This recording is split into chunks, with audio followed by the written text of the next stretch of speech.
Olá, nós estamos no laccursos.com.br, eu sou o Rodrigo Belmonte e a gente vai falar sobre o RDC hoje, exatamente mais um pouco sobre o RDC, aula número 3 do RDC. Vamos tratar das diretrizes licitatórias do RDC, fase da licitação, procedimentos auxiliares, dispensa, inexigibilidade e por aí vai. Tudo do ponto de vista constitucional e administrativo. Vamos lá? Procedimento licitatório no RDC. O que a lei do RDC, artigo 12 da lei 12.462 fala? O procedimento da licitação de que trata o RDC observará as seguintes fases. Uma fase preparatória, que seria a fase interna, né?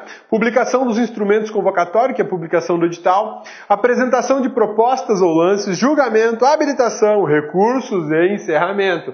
Nenhuma novidade em relação as licitações tradicionais é o pregão, mas a gente vai ver que essas fases são cheias de detalhes diferentes e que caem em prova. Observação importante, a fase de habilitação poderá motivadamente anteceder a apresentação e o julgamento das propostas, condição tal inversão esteja expressamente prevista no edital. O RDC aqui adotou uma regra semelhante à regra da Lei 8666. Na Lei 8666, antes de analisar as propostas, procede-se à habilitação dos documentos. A licitação tradicional é assim, primeiro eu habilito, depois eu vejo proposta. E o pregão veio e mudou a regra. O pregão veio e diz, não, eu vou ver primeiro as propostas e a única proposta que eu declarar melhor ou vencedora, aí sim que eu vou analisar a habilitação daquela empresa. Se a habilitação dela não prestar, eu vou na segunda proposta. Então, de regra, eu tenho que seguir, mesmo no RDC, o procedimento do pregão. Primeiro proposta, depois analisa a habilitação. Mas a legislação do RDC permite a reversão dessa inversão, né? Eu faço primeiro a habilitação para depois analisar as propostas. Mas isso tem que estar previsto expressamente no edital e tem que ter uma justificativa, tá? Segundo a regra do pregão, os licitantes deverão ser... As licitações deverão ser realizadas preferencialmente sobre a forma eletrônica, admitido a forma presencial. No RDC vai ser a mesma coisa. Então o RDC segue aqui o pregão. O RDC, esse regime diferenciado de contratação, dá preferência para licitação eletrônica, por conta da agilidade, facilidade de comunicação, enfim, custo é menor, tanto para os licitantes como para quem está licitando. Tá? Nos procedimentos eletrônicos, a administração poderá determinar como condição de validade e eficácia a prática de atos eletrônicos na licitação. Via de regra, se você realiza uma licitação eletrônica, obrigatoriamente os atos todos serão eletrônicos, né? Exigindo certificado digital, cadastro no Comprasnet ou no EBB do Banco do Brasil, licitações do Banco do Brasil, né? Na habilitação das licitações em RDC, aplicar-se-á no que couber a lei de licitações, seus artigos 27 a 33. Além disso, nós vamos observar o seguinte: poderá ser exigida dos licitantes declaração de que atendam aos requisitos de habilitação. Isso aqui é um procedimento padrão das licitações, em especial no pregão eletrônico. Uma declaração do licitante dizendo que atende às exigências do edital. Tá? Será exigida a apresentação dos documentos de habilitação apenas pelo licitante vencedor, exceto no caso de inversão das fases. Lembra que a gente viu que a regra no RDC é a mesma regra do pregão? Que primeiro eu declaro a proposta vencedora, acho a proposta vencedora, a melhor proposta, e depois eu faço a habilitação? Então, nessas circunstâncias eu vou exigir então a apresentação desses documentos habilitatórios apenas ao licitante vencedor, aquele que teve a melhor proposta. Só desse que eu vou pedir documentação. Eu não peço aos demais. Tem exceção para essa regra? Tenho exceção para essa regra. Se eu inverter a fase, primeiro habilitar para depois julgar, o que é um tiro no pé do licitante, né? Tem que analisar todas as habilitações para daí de analisar propostas é um contrassenso, né? É contraproducente. Bonita essa palavra, né? Contraproducente. Vamos lá. No caso de inversão das fases, só serão recebidas as propostas dos licitantes previamente habilitados. Tem mais isso ainda, né? Eu vou primeiro analisar a pré-habilitação, ou seja, trabalho dobrado. Primeiro previamente habilito para depois habilitar definitivamente. Isso é só canseira, inverter as fases no RDC. A pré-viabilitação já é novidade do RDC. Porque as licitações tradicionais não têm essa pré-viabilitação. Eu tenho a habilitação. Exceto lá no caso do convite e da tomada de preço.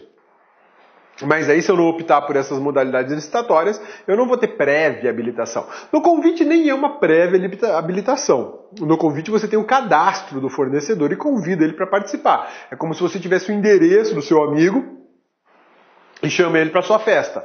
Você direciona o convite para o endereço dele. Já na tomada de preço, não. Aí é uma prévia habilitação mesmo. Você tem que fazer um cadastro, aprovação dos documentos e tal, para depois participar da tomada de preço, né? Em qualquer caso, vamos apagar aqui, em qualquer caso, os documentos relativos à regularidade fiscal poderão ser exigidos em momento posterior ao julgamento. Propostas apenas em relação ao licitante mais bem classificada, que em tese é a licitante vencedora, né? Outra coisa interessante observar, que não está na lei do RDC, é que a regularidade fiscal pode ser provada, aliás, está na lei do RDC, sim. Não está não, está lá na lei do pregão. Está no decreto que regula o pregão eletrônico e o pregão presencial. E o que eles falam? Eu posso fazer a certificação tributária da regularidade fiscal, da regularidade tributária, pelo SICAF. O SICAF emite uma certidão que engloba uma série de tributos lá, e essa certidão resolve a parada. Eu, administrador, posso escolher por isso, tá? O RDC também vai sofrer essa regra, tá sob influência dessa regra.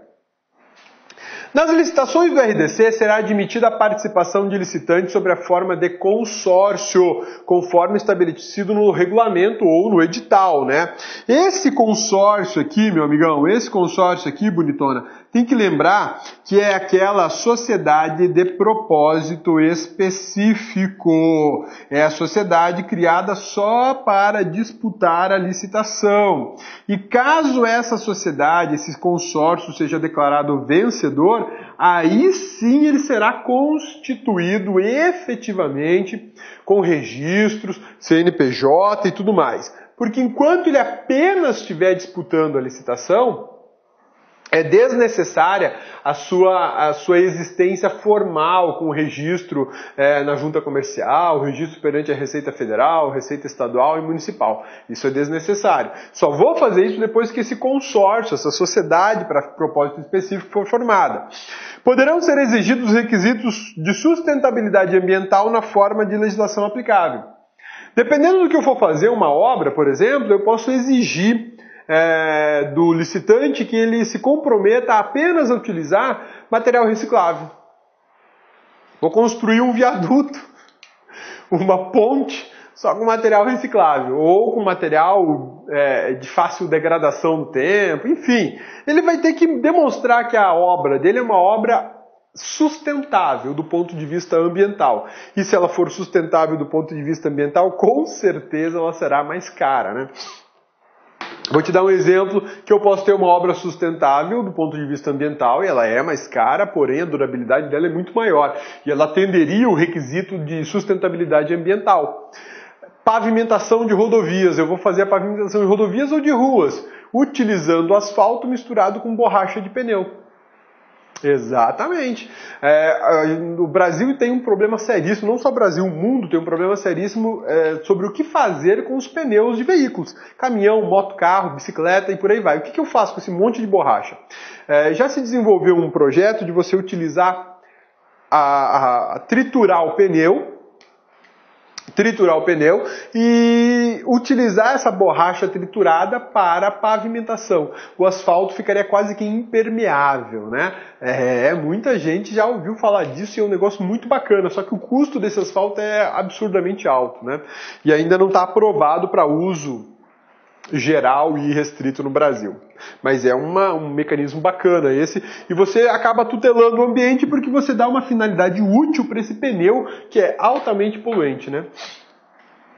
Publicidade do RDC. Algumas regras super importantes sobre a publicidade do RDC e elas são diferentes da publicidade da licitação tradicional, da 8666 e do pregão.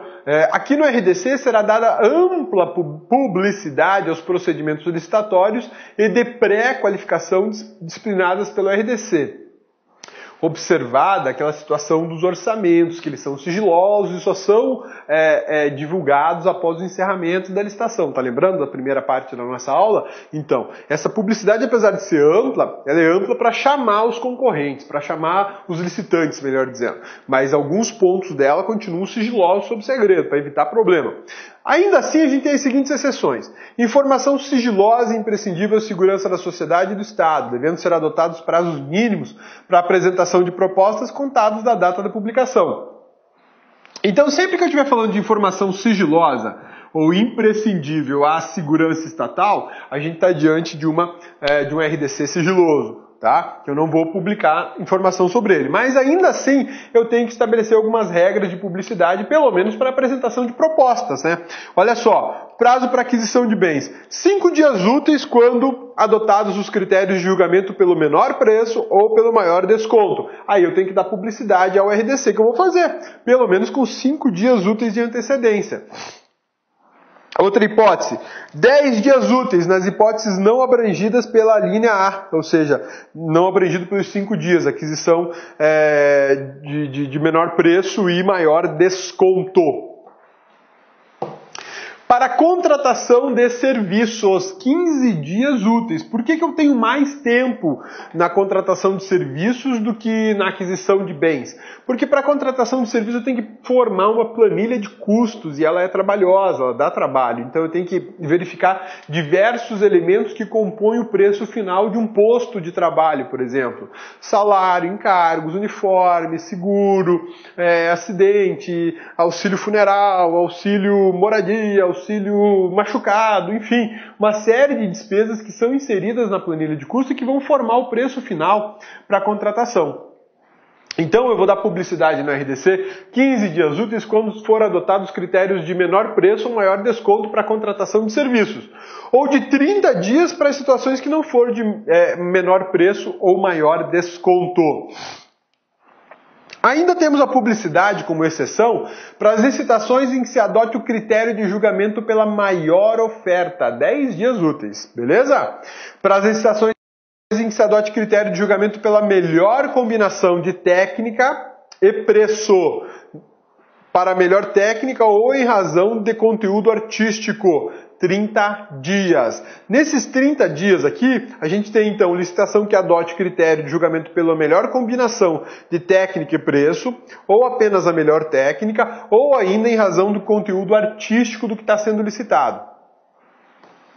Essas são situações em que eu vou dar publicidade ao meu RDC, tá?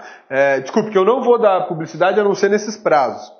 A publicidade será realizada sem prejuízo da divulgação direta aos fornecedores cadastrados ou não.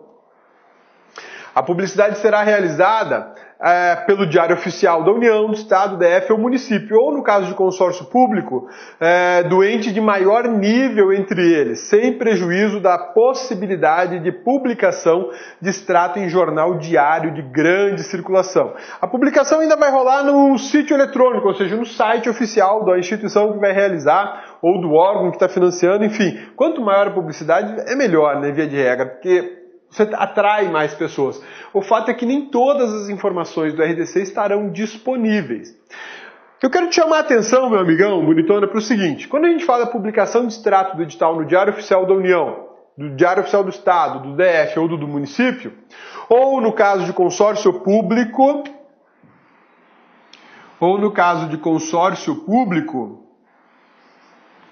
do ente de maior nível. Olha que expressão ridícula, né? Ente de maior nível. O que quer dizer isso? Ente de maior nível. Olá, meus amigos, minhas amigas. E aí, gostou da aula do professor Rodrigão, professor Cabeça? Aula top de linha, não é isso? Gente, presta atenção. Essa videoaula que você assistiu é apenas um pequeno trecho da aula completa do professor Rodrigo. Tá? É um pequeno trecho, em torno de 20% aí da videoaula dele. Se você quer assistir essa videoaula inteiraça até o final, tá certo? Aliás, quer fazer o curso de Direito Administrativo do professor Rodrigão, professor Cabeça aqui, acesse o nosso site, porque nós temos uma isolada específica de Direito Administrativo, temos também de Direito Constitucional do grande professor Rodrigo Belmonte, né? Vamos lá, investimento, apenas R$ 80. Durante esse período, esse curso, você pode assistir ele durante 60 dias. Nesses 60 dias você pode assistir quantas vezes quiser, na hora que desejar. Essa isolada possui atualmente 96 aulas, né, e diversos assuntos aí específicos de direito administrativo, e tem uma carga horária de 147 horas, é isso mesmo, né? Ou seja, não é um curso superficial, é um curso realmente onde você não vai praticar o auto-engano, você vai aprender com profundidade, você vai adquirir a teoria suficiente para você compreender e, claro, ficar competitivo e acertar as questões de concurso. Então, nós aqui da LAC esperamos vocês. Um forte abraço, fique com Deus, tchau, tchau, fui. Clique LAC.